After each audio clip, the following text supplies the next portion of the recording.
Hello વિદ્યાર્થી મિત્રો, એજ્યુકટેકનો ચેનલમાં આપનું સ્વાગત છે। આજે આપણે શીખીશું ધોરણ 6 વિષય સામાજિક વિજ્ઞાન પાઠ 4 ઇતિહાસની સમયરેખા અને તેના સ્ત્રોતો। વિડીયોનો આ પાંચમો ભાગ છે, જેની અંદર આપણે પ્રશ્નો, પ્રવૃત્તિઓ અને પ્રોજેક્ટની સમજ મેળવીશું તથા તમામ પ્રશ્નોના જવાબની પણ સમજ મેળવીશું। તો ચાલો શીખીએ પાઠ 4નો ભાગ 5। સૌપ્રથમ પ્રશ્નો, પ્રવૃત્તિ અને પ્રોજેક્ટમાં છે એક પ્રોજેક્ટ તરીકે ગામ કે શહેરમાં તમારી આસપાસ ઉપલબ્ધ ઇતિહાસના સ્ત્રોતનો ઉપયોગ કરી તમારા પરિવાર, જો તમે ગામમાં રહેતા હો તો ગામનો ઇતિહાસ લખો। પ્રોજેક્ટ માટે તમારા શિક્ષક પાસેથી માર્ગદર્શન મેળવો। તો આ પ્રોજેક્ટ કેવી રીતે બનાવવાનો છે એ પહેલાં સમજાવું છું અને પછી હું તમને એક પ્રોજેક્ટનો નમૂનો પણ આપું છું કે આવી રીતે પ્રોજેક્ટ બનાવી શકાય। પ્રોજેક્ટ કાર્ય પરિવારનો ઇતિહાસ છે। તમારા પરિવારનો ઇતિહાસ જાણવા માટે તમારા પરિવારમાંથી સૌથી વડીલ અથવા જેની પાસે પરિવાર વિષયક સૌથી વધારે માહિતી હોય તેમજ તમારા પરિવાર વિશેની માહિતી જેની પાસેથી મળી શકે તેવા વ્યક્તિ કે સ્ત્રોત મેળવીને પરિવારના ઇતિહાસ વિષયક માહિતી એકત્ર કરવી જોઈએ। પછી મેળવેલ માહિતીને ચકાસીને કુટુંબ વૃક્ષ વંશાવળી બનાવવાની છે અને પરિવાર વિશે અન્ય માહિતી પણ મેળવવાની છે, જેવી કે કુટુંબનું કુળ, ધંધો, રોજગાર, આજીવિકા માટેની પ્રવૃત્તિઓ અને તે માટે કરેલ ભ્રમણ, કુટુંબની યાદગાર ઘટનાઓ, કુટુંબના વ્યક્તિઓએ મેળવેલી સિદ્ધિઓ, સામાજિક, શૈક્ષણિક અને આર્થિક પ્રગતિ વગેરે જેવી કુટુંબ વિષયક માહિતી મેળવીને અહેવાલ તૈયાર કરવાનો છે। આ અહેવાલ માટે નીચેના જેવા પ્રશ્ન પૂછી શકાય છે। તમારા કુટુંબનું કુળ, વંશ કે શાખા વિશે માહિતી મેળવવાની છે। તમારો પરિવાર કયા સ્થળેથી આવીને આ સ્થળે સ્થાયી થયેલ છે, આ બાબતે કોઈ રોચક ઇતિહાસ હોય તો તે પણ લખવાનો છે। તમારા પરિવારનો મુખ્ય વ્યવસાય કયો છે, હાલમાં કયો વ્યવસાય કરે છે તે લખવાનું છે। પરિવારમાં સૌથી વધુ ભણેલ વ્યક્તિ કોણ છે, પરિવારમાં સૌથી મોટી અને સૌથી નાની વ્યક્તિનું નામ લખવાનું છે। તમારા પરિવારમાં કોઈએ વિશેષ ક્ષેત્રમાં સિદ્ધિ મેળવેલ હોય તો તેના વિશે ટૂંકમાં લખવાનું છે। તો વિદ્યાર્થી મિત્રો, ચાલો હું અહીંયા એક નમૂનારૂપ પ્રોજેક્ટ મૂકું છું। તમારે તમારી જાતે પ્રોજેક્ટ બનાવી લખવાનો છે મારો પરિવાર મારો ઇતિહાસ। વિદ્યાર્થીનું નામ છે મનન રાજેશભાઈ પટેલ, જે ધોરણ 6માં અભ્યાસ કરે છે। એનો રોલ નંબર 15 છે। શાળાનું નામ છે સરસ્વતી વિદ્યા મંદિર। અહીંયા તમારે તમારું બધું લખવાનું છે। પ્રસ્તાવના: જેમ દેશ અને દુનિયાનો ઇતિહાસ જાણવો જરૂરી છે, તેમ આપણા પોતાના પરિવારનો ઇતિહાસ જાણવો પણ એટલો જ રસપ્રદ અને મહત્વનો છે। આ પ્રોજેક્ટ માટે મેં મારા ઘરના સૌથી વડીલ મારા પૂજ્ય દાદાજી સાથે રાત્રે બેસીને વાતચીત કરી હતી। તેમણે મને અમારા પરિવારના ભૂતકાળ, અમારા પૂર્વજોના સંઘર્ષ, અમારી પ્રગતિ વિશે ખૂબ જ રસપ્રદ માહિતી આપી, જેના આધારે મેં આ અહેવાલ તૈયાર કર્યો છે। સૌપ્રથમ કુટુંબનું કુળ અને વંશ અને શાખા વિશે। અમારા કુટુંબનું કુળ અથવા અટક, અમારી અટક પટેલ લેવવા પાટીદાર છે। કુળદેવી અમારા કુળદેવી શ્રી ઉમિયા માતાજી છે। વંશાવલીની વિગત જોઈએ તો વડીલો પાસેથી જાણવા મળ્યા મુજબ અમારા પૂર્વજો પેઢીઓથી સંસ્કારી, મહેનતુ અને ખેતી સાથે જોડાયેલા સનાતન ધર્મી શાખાના સભ્ય રહ્યા છે। અહીંયા તમારે તમારા કુળ, કુટુંબ, વંશ અને શાખા વિશે લખવાનું છે। પરિવારનું સ્થળાંતર: હવે તેઓ સ્થળાંતર કરેલા છે એટલે સ્થળાંતર વિશે લખ્યું છે। તમે સ્થળાંતર ના કરેલું હોય તો તેના વિશે તમારે નહીં લખવાનું। અમારું મૂળ વતન મહેસાણા જિલ્લાનું એક નાનકડું ગામ છે। સ્થાયી થવાનું કારણ અને રોચક વાર્તા: આજથી આશરે 40 વર્ષ પહેલાં અમારા ગામમાં ખૂબ મોટો દુષ્કાળ પડ્યો હતો। ખેતીમાં પાણી ન હોવાને કારણે આજીવિકાનો મોટો પ્રશ્ન ઊભો થયો હતો। આથી મારા દાદાજી પોતાના ભાઈઓ સાથે હિંમત કરીને વતન છોડીને સુરત શહેરમાં આવ્યા હતા। જો આ વિદ્યાર્થી સુરત શહેરમાં રહે છે, જે ગામડામાંથી અહીંયા આવ્યો છે, એટલા માટે એણે એનો ઇતિહાસ લખ્યો છે। તમારે તમારા ઇતિહાસ વિશે લખવાનું છે। હવે કોઈ રોચક ઘટના હોય તો લખવાની છે। તો અહીંયા એક ઘટના છે। દાદાજી જ્યારે સુરત આવ્યા ત્યારે તેમની પાસે માત્ર એક નાની ટ્રંક એટલે કે પેટી અને માત્ર 50 રૂપિયા હતા। શરૂઆતમાં તેમણે હીરાના કારખાનામાં ખૂબ ઓછો પગાર હોવા છતાં દિવસ રાત જોયા વગર મજૂરી કરી અને ધીમે ધીમે મહેનત કરીને અહીં આપણું પોતાનું ઘર વસાવ્યું। ચોથું છે ધંધો, રોજગાર અને આજીવિકા: પૂર્વજોનો મુખ્ય વ્યવસાય: વતનમાં અમારા પરદાદા છે પૂર્વજો મુખ્યત્વે પરંપરાગત ખેતી અને પશુપાલનનો વ્યવસાય કરતા હતા। હવે હાલના વ્યવસાય વિશે કહ્યું છે તો હાલનો વ્યવસાય: સમય બદલાયો, શિક્ષણ વધ્યું એટલે વ્યવસાય પણ બદલાયો। હાલમાં મારા પિતાજી ટેક્સટાઇલ એટલે કે કપડાના વ્યવસાય સાથે જોડાયેલા છે અને કાકા હીરાના વેપારમાં છે। આમ ખેતીમાંથી અમારો પરિવાર હવે વેપાર અને ઉદ્યોગ તરફ વળ્યો છે. હવે કુટુંબ વૃક્ષ કીધું છે, વંશાવલી તો ફેમિલી ટ્રી મેં અહીંયા દર્શાવેલું છે. અમૃતલાલ પટેલ પરદાદા છે, મણિલાલ પટેલ દાદાજી છે. એના 2 પુત્ર છે, રમેશભાઈ પટેલ અને રાજેશભાઈ પટેલ. રાજેશભાઈ પટેલના ભાઈ અને બહેન મનન છે અને દ્રષ્ટિબેન એ મોટા છે. ધ્રુવ પટેલ છે એ પિતરાઈ ભાઈ છે. આવી રીતે કુટુંબ વૃક્ષ મનુનનું દોર્યું છે. તમારે તમારું કુટુંબ વૃક્ષ દોરવાનું છે. છઠ્ઠું છે પરિવારના સભ્યોની વિશેષ માહિતી. પરિવારમાં સૌથી વધુ ભણેલ વ્યક્તિ, અમારા પરિવારમાં સૌથી વધુ ભણેલ વ્યક્તિ મારા મોટા બહેન દ્રષ્ટિબેન છે. તેમણે કોમ્પ્યુટર એન્જિનિયરિંગનો અભ્યાસ પૂર્ણ કર્યો છે. પરિવારમાં સૌથી મોટી વ્યક્તિ તો અમારા પરિવારમાં સૌથી વડીલ અને મોટા મારા પૂજ્ય દાદાજી છે, જેનું નામ મણિલાલ પટેલ છે, જેની ઉંમર 74 વર્ષની છે. અહીંયા તમારે તમારા પરિવાર વિશે લખવાનું છે. પરિવારમાં સૌથી નાની વ્યક્તિ, અમારા પરિવારમાં સૌથી નાનો મારો પિતરાઈ ભાઈ, જેનું નામ ધ્રુવ પટેલ છે, જે 8 વર્ષનો છે. ત્યાર પછી પરિવારની યાદગાર ઘટનાઓ અને વિશેષ સિદ્ધિઓ વિશે જોઈએ તો યાદગાર ઘટનામાં વર્ષ 2015માં જ્યારે મારા દાદા દાદીની લગ્નની 50મી વર્ષગાંઠ એટલે કે ગોલ્ડન જ્યુબિલિટી હતી, ત્યારે આખો પરિવાર વતનના સગા સંબંધીઓ ભેગા થયા હતા અને ગામડે જઈને મોટો ઉત્સવ કર્યો હતો. એ પ્રસંગ અમારા પરિવાર માટે સૌથી યાદગાર છે. વિશેષ ક્ષેત્રમાં સિદ્ધિ તો અમારા પરિવારમાં મારા દાદાજી રાજેશભાઈ પટેલે વ્યાપારના ક્ષેત્રમાં વિશેષ સિદ્ધિ મેળવી છે. તેમણે ખૂબ જ નાના પાયે કપડાનો વ્યવસાય શરૂ કર્યો હતો, પરંતુ તેમની પ્રામાણિકતા અને સખત મહેનતના કારણે આજે તેઓ સુરતના ટેક્સટાઇલ માર્કેટમાં એક પ્રતિષ્ઠિત વેપારી બન્યા છે અને વેપારી મંડળ તરફથી તેનો આદર્શ વેપારીનો એવોર્ડ પણ મળેલો છે. શૈક્ષણિક અને આર્થિક પ્રગતિ વિશે જોઈએ તો દાદાજી બહુ ભણી શક્યા નહોતા, પણ તેમણે નવી પેઢીને સરસ શિક્ષણ અપાવ્યું. મારા મોટા બહેન ગયા વર્ષે આખી કોલેજમાં પ્રથમ નંબરે પાસ થયા છે. આર્થિક રીતે પણ અમે કાચા મકાનમાંથી આજે પક્કા અને સુવિધાવાળા મકાન સુધી પહોંચ્યા છીએ. આખો પ્રોજેક્ટનો નિષ્કર્ષ જોઈએ તો આ પ્રોજેક્ટ કાર્ય કરવાથી મને સમજાયું કે આજે આપણે જે શાંતિ અને સુખ સુવિધાઓ ભોગવી રહ્યા છીએ તેની પાછળ આપણા વડીલોનો મોટો ત્યાગ, સંઘર્ષ, મહેનત અને પ્રામાણિકતા રહેલી છે. આ ઇતિહાસ જાણીને મને મારા પરિવાર પ્રત્યેનો આદર અને ગૌરવ ખૂબ વધી ગયા. પછી તમારા માર્ગશિક્ષક શ્રીની સહી અને વાલીશ્રીની સહી કરાવવાની છે. આવી રીતે તમે પ્રોજેક્ટ તૈયાર કરી શકો છો. તમારે તમારો પ્રોજેક્ટ તૈયાર કરવાનો છે. હવે આગળ જોઈએ પ્રોજેક્ટ કાર્ય ગામનો ઇતિહાસ. તમારા ગામનું નામ કેવી રીતે પડ્યું? અમારા ગામનું નામ સરસ્વતી નદી ઉપરથી પડ્યું, સરસ્વતી નગર. તમારા ગામમાં સૌથી પહેલાં કયા લોકો આવ્યા? અમારા ગામમાં સૌથી પહેલાં ઠાકોર જાતિના લોકો આવ્યા. અહીંયા પ્રોજેક્ટ કાર્ય છે એ બીજા વિદ્યાર્થીનું છે. તમે બીજા કોઈ ગામનું આવી રીતે પ્રોજેક્ટ કાર્ય લખી શકો છો. તમારે તમારા ગામનું પણ તમે લખી શકો છો. તમારા ગામના જૂના ધાર્મિક સ્થળોની સ્થાપના વિશેની માહિતી લખો. અમારા ગામમાં મુખ્ય 5 ધાર્મિક સ્થળો આવેલા છે, જેમાં સ્થાપનાનો ઇતિહાસ છે. રામજી મંદિર, શિવાલય, ખોડિયાર માતાજીનું મંદિર, જોગણી માતાનું મંદિર અને વિહત માતાનું મંદિર. જેમાં વિહત માતાના મંદિરની સ્થાપના ગામના સ્થાપનાની સાથે થયેલ છે, જેને ગ્રામ માતા પણ કહે છે.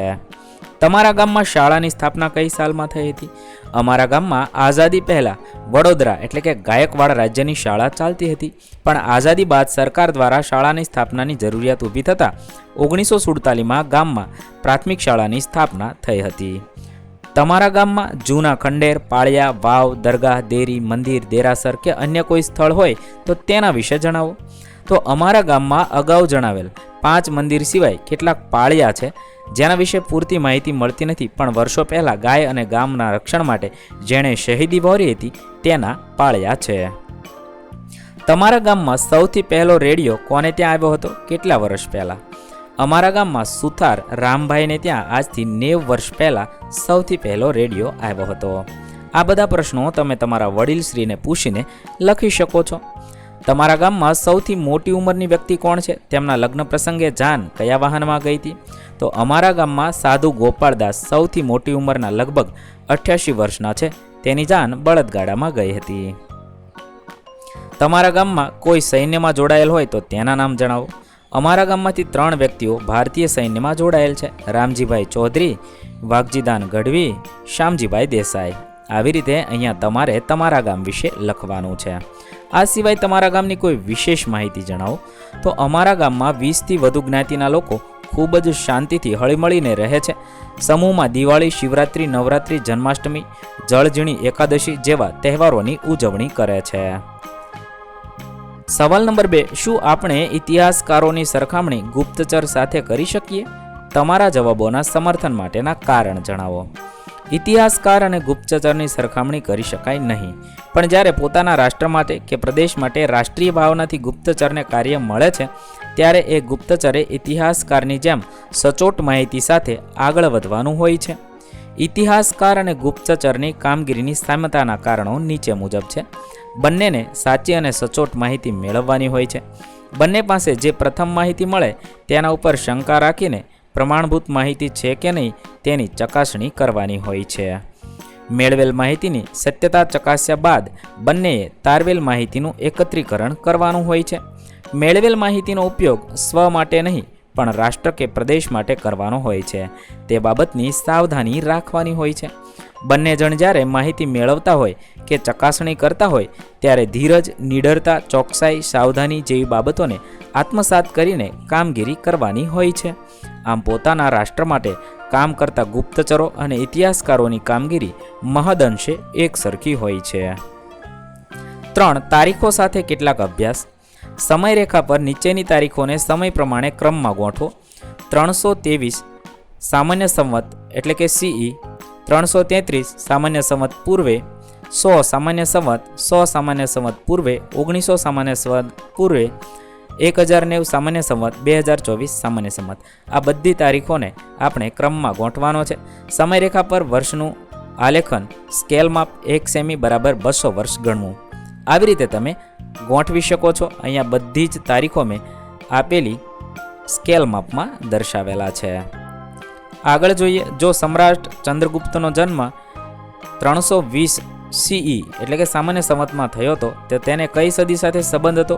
બુદ્ધના જન્મથી તેમના જન્મમાં કેટલા વર્ષનું અંતર છે?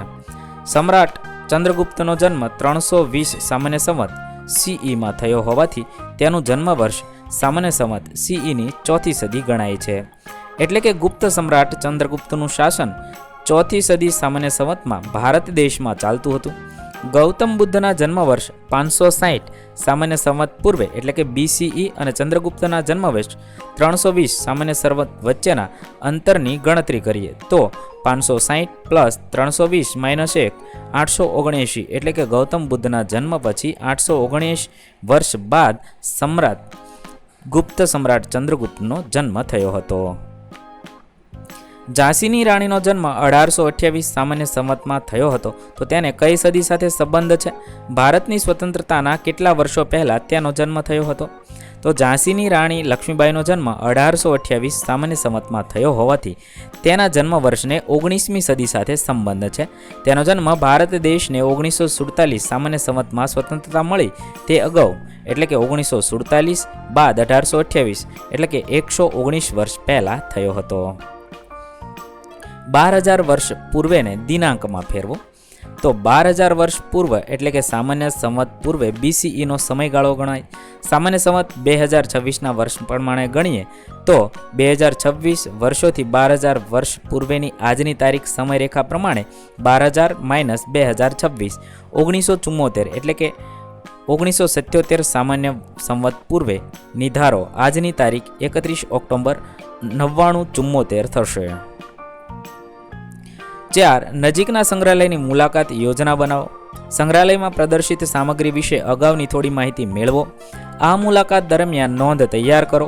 મુલાકાત પછી એક ટૂંકો અહેવાલ લખો. તેમાં મુલાકાત સાથે જોડાયેલી યાદો અને રસપ્રદ વાતો અથવા ઘટનાઓને ઉજાગર કરો. અહીંયા તમારે તમારી શાળાનું નામ, વિદ્યાર્થીનું નામ, વિષય, મુલાકાત લીધે પ્રાણી સંગ્રહાલયનું નામ. મેં અહીંયા બરોડા મ્યુઝિયમ લખ્યું છે. તમે જે પ્રાણી સંગ્રહાલયની મુલાકાત લીધી હોય તે લખવાનું છે. તારીખ 11 જુલાઈ 2026 લખ્યું છે. તમે જે તારીખે મુલાકાત લીધી હોય તે લખવાનું છે.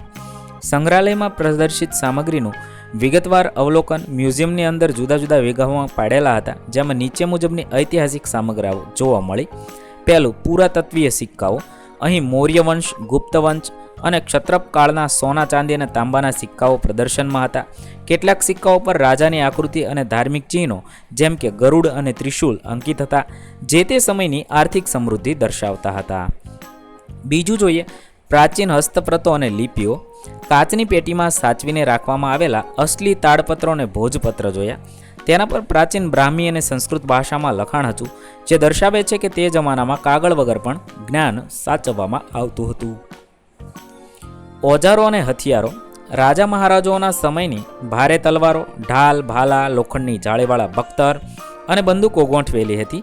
આ ઉપરાંત પાષાણ યુગના આદિમાનવે વાપરેલા પથ્થરના તીક્ષ્ણ ઓજારો પણ જોવા મળ્યા. ઘરેણા, પોશાક અને વાસણો. સિંધુ ખીણની સભ્યતાના સમયના માટીના વાસણો, મણકાના હાર અને તાંબા કાંસાની વસ્તુઓ રાખવામાં આવી હતી.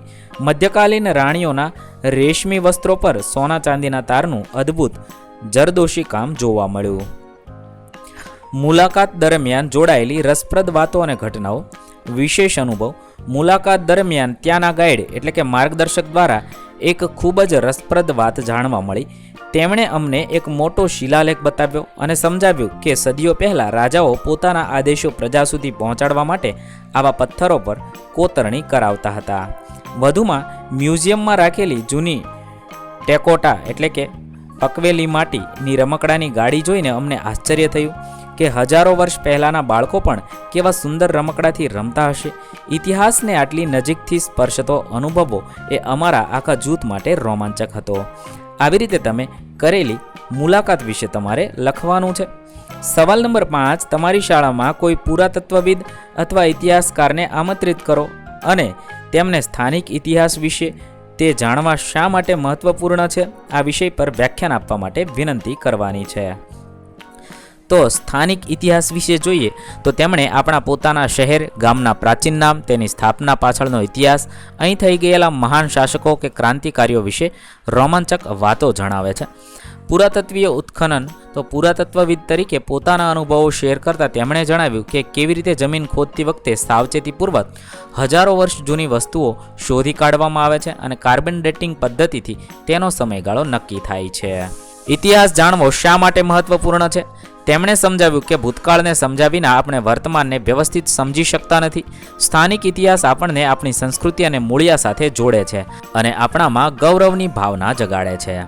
અહીં આપણા પાઠ 4ના પ્રશ્નોના જવાબ પૂર્ણ થશે. વિદ્યાર્થી મિત્રો, ધોરણ 6ના સામાજિક વિજ્ઞાન વિષયના તમામ પાઠના પ્રશ્નોના જવાબના વિડીયો આપણી ચેનલ પર ઉપલબ્ધ છે, જે તમે ધોરણ 6 સામાજિક વિજ્ઞાન નામના પ્લેલિસ્ટમાંથી મેળવી શકો છો. પ્લેલિસ્ટની લિંક વિડીયો ડિસ્ક્રિપ્શનમાં આપેલી છે.